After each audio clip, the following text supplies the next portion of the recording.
Namaskar, this is Firstpost and you're watching Vantage with me, Palki Sharma.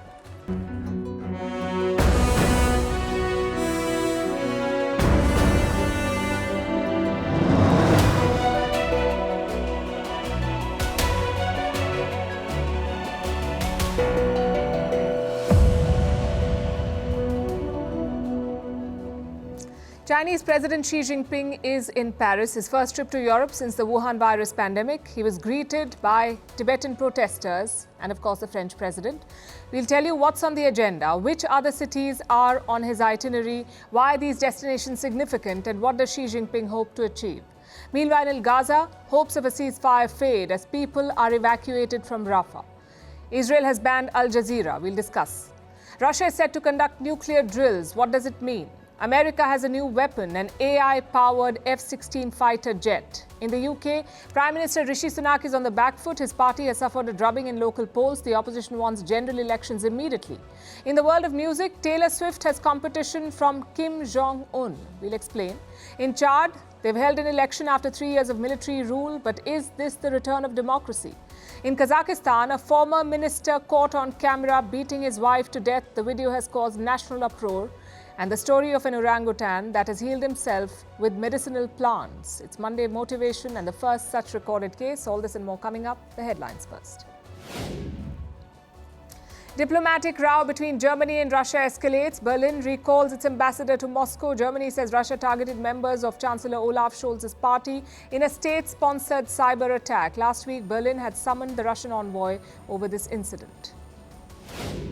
United Nations Atomic Watchdog Chief Rafael Grossi arrives in Iran. In recent years, Tehran has deactivated the monitoring devices at its nuclear facilities and barred UN inspectors. In 2018, the US exited from the landmark Iran nuclear deal. Since then, Tehran has suspended its compliance on nuclear activities.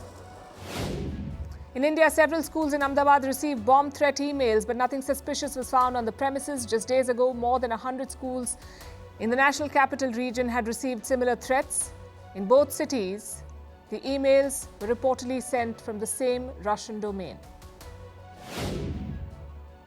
John Swinney named the head of the Scottish National Party. The veteran politician is said to be the next leader of Scotland. Last week, First Minister Hamza Yusuf had resigned as the leader of the SNP. Swinney faced no challenge as he was the only candidate in the fray.